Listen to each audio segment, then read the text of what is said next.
My colleague, Professor Faiza Haddam, we are going to present a work entitled The Team Building and Well-Being Shift. Yeah. Okay, he wanted to make a brief introduction. Okay, sorry for spoiling the surprise. Okay, in order not to waste too much time from the presentation, I give the floor to my colleague and then I will join her within the discussion. Okay. Thank you. The floor is yours. Thank you so much. Good morning, everyone. So no need to introduce me again, but I did it like yesterday. Thank you again for the organization committees. Thank you for the scientific committee as well. Thank you for the invitation. Without any delay, since we don't have enough time to give the floor to the rest of the presenters, of course, you will see on the slide that English for specific purposes, conducting neat analysis in ESP is not our title. So we'd like just to speak about the fact that all the presentation turned around the topic of this international conference about how we organize or conduct needs analysis and how English for specific purposes should be considered not only as an approach, but also as a state of mind.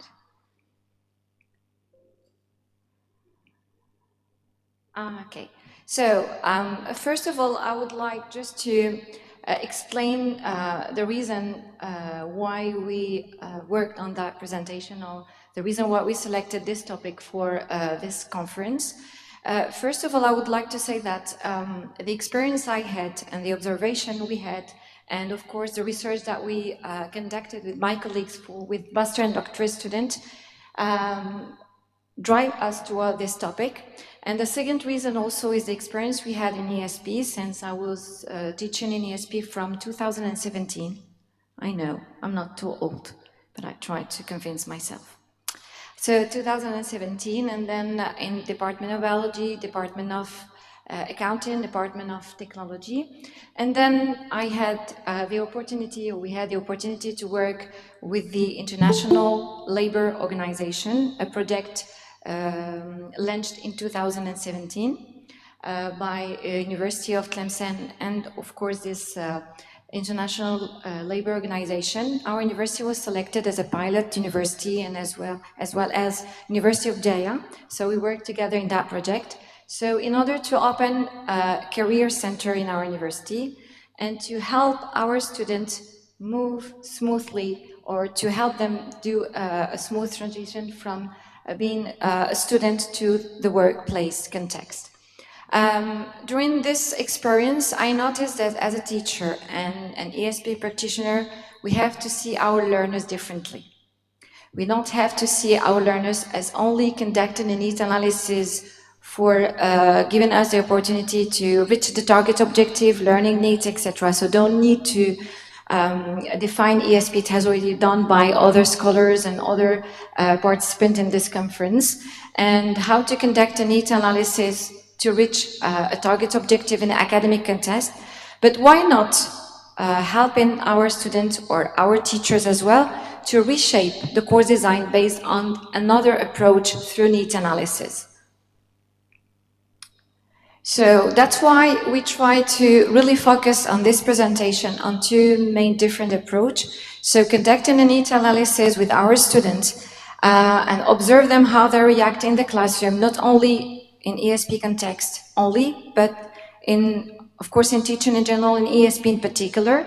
So two main aspects should be taken into consideration to reshape and to redesign the needs of the student in the real world and basically our Generation Z.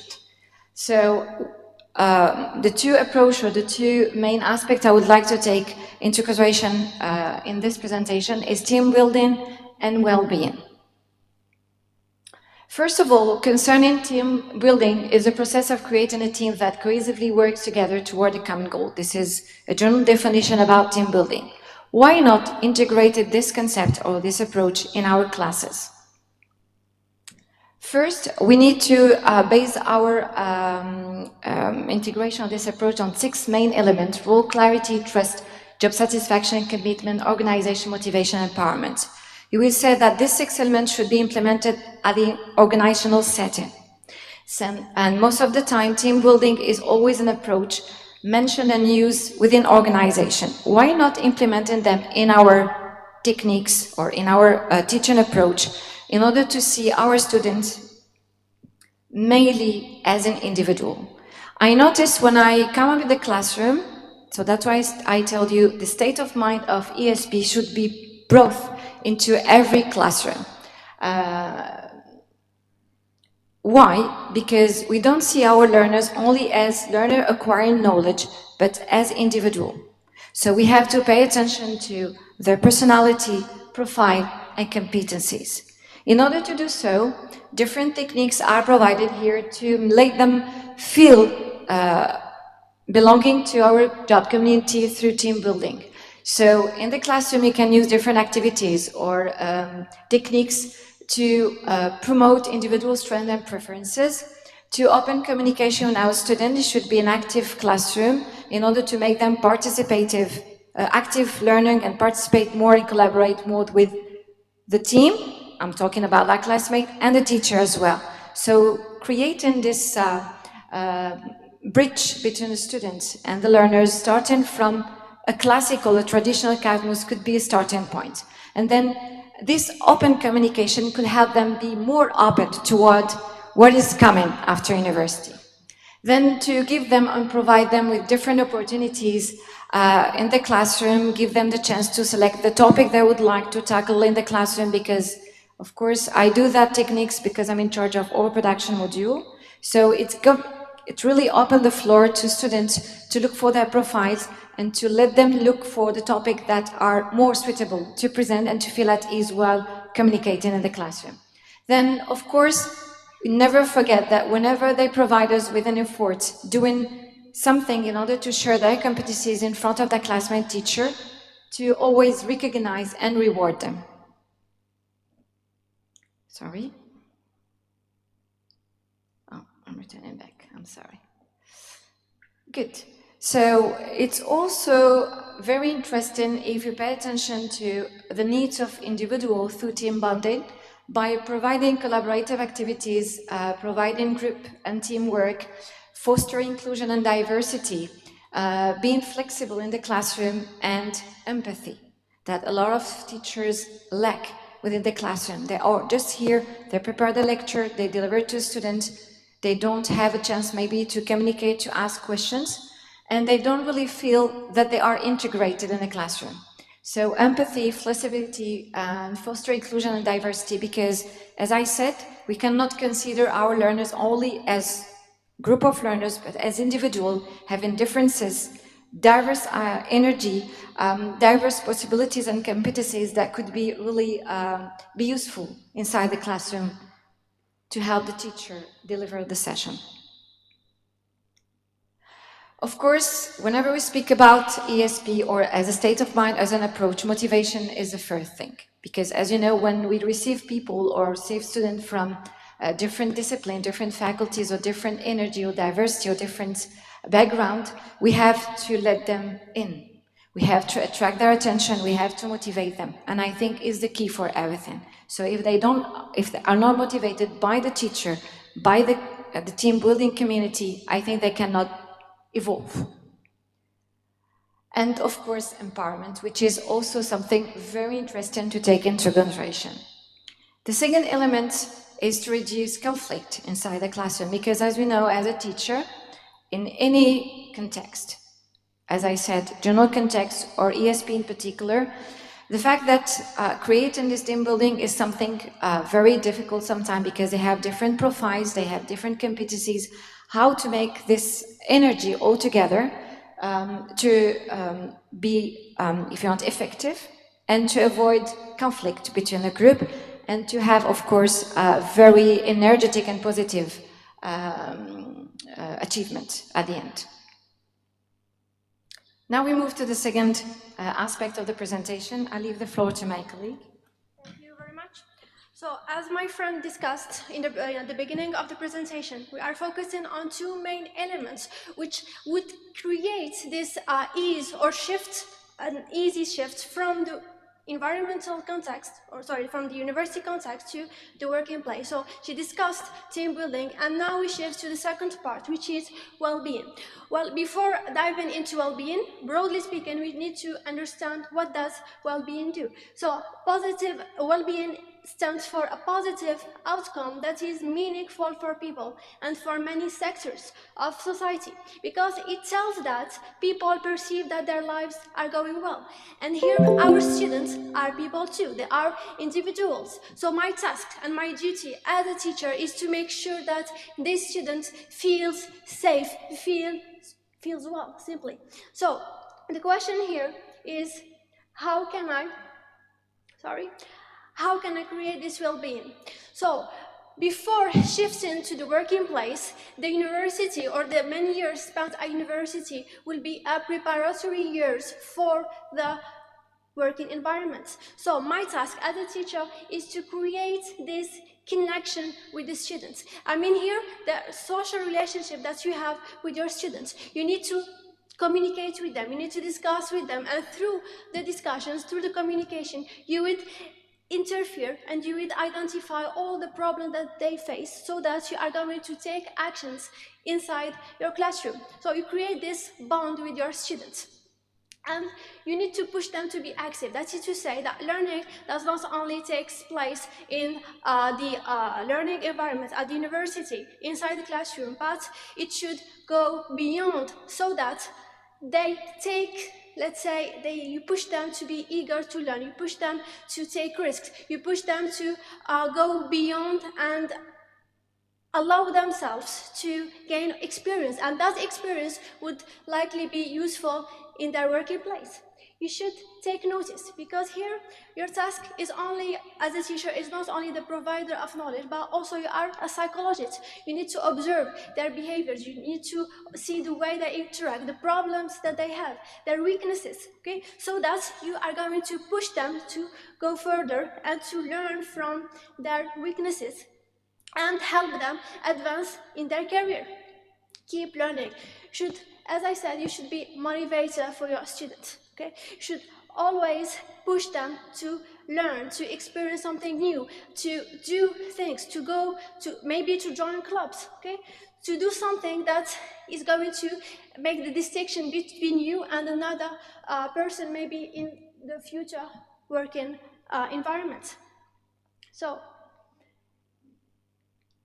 here, and I like this quote: when I'm weak, then I am strong. Indeed, your weakness should be your strength, and this is the spirit that should be included in your students. Okay, here we are here not to be just to receive knowledge, but also to learn from our weaknesses, to develop them, so that my transition, once I am in this working environment, I will be equipped, not only linguistically, but in different aspects. So here, among the techniques that would lead to well-being as a teacher, you need to identify the personality of your students. You need to design tasks that are appropriate based on those needs. Okay? And then you should not focus on linguistic knowledge, but rather soft skills. And here we are focusing on decision making, or on different skills that will be likely prepare them for the after university life. And another technique, we have the mindfulness, and invite my colleague to further continue with the different benefits of mindfulness. Thank you so much. I would like, just to not take too much from your time, I would like to give concrete example about what is happening inside the classroom.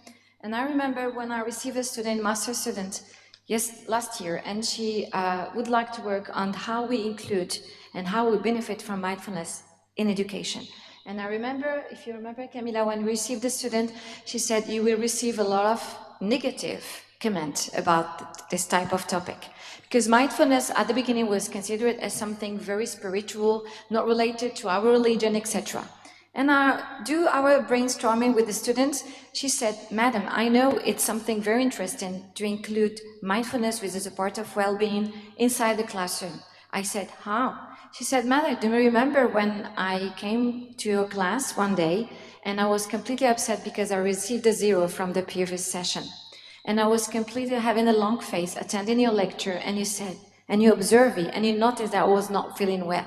So you told me, yes, what happened to you? Most of the time you are very active, participative, etc. I said, Madam, I got a 0. And I said, it's okay.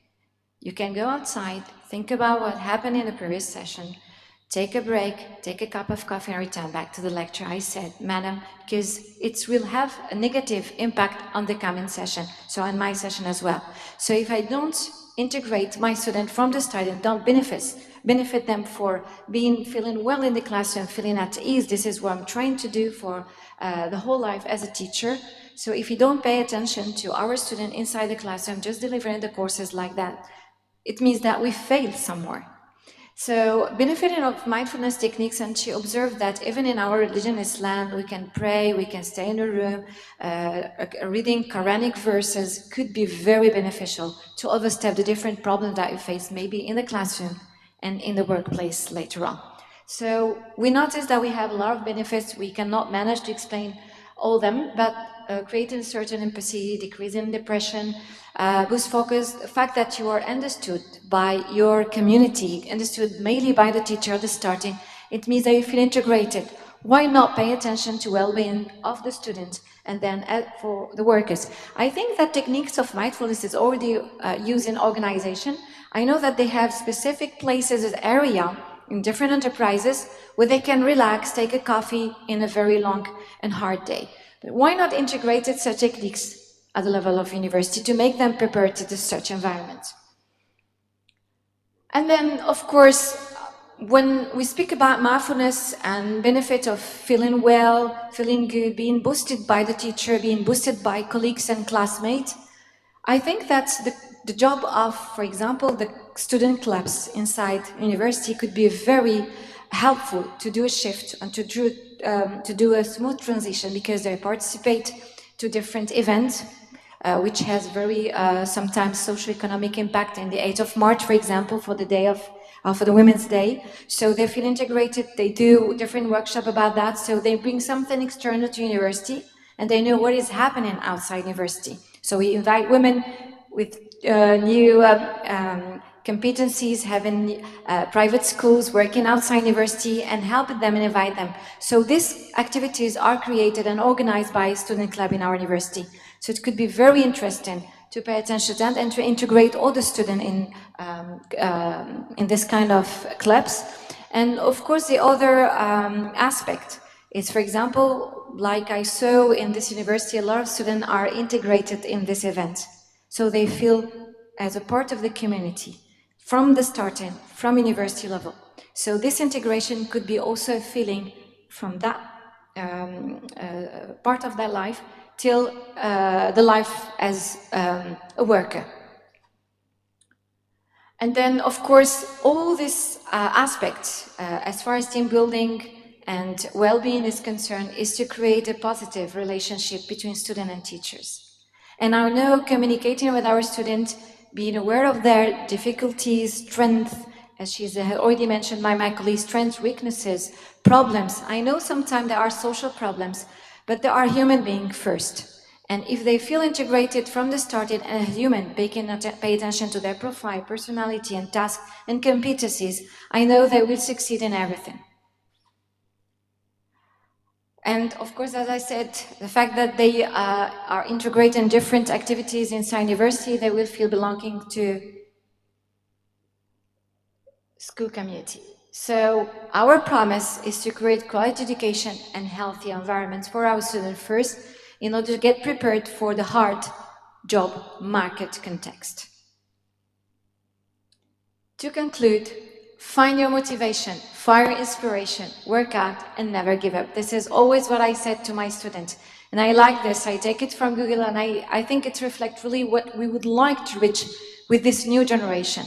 Be positive, always try to follow them, guiding them. And I know that a lot of teachers are doing that. And I said to my students, everything is difficult, but nothing is impossible. Thank you. We give the floor for a concluding remark from my colleague. Thank you very much. So, to sum up what you have seen, so in this presentation, we focused on these two elements that we consider to be important in the student's life. We are here, you are students, your voice are heard, you are belonging to a community, and we are here to help you make this smooth transition from the learning environments to the working space, because whatever applies at university is going to be needed elsewhere. So thank you very much once again. Thank you for your attention. I would like to thank all the organizing committee for the hospitality. Thank you for receiving us. Thank you for inviting us. And if you have any questions, we are here to answer them. Thank you very much.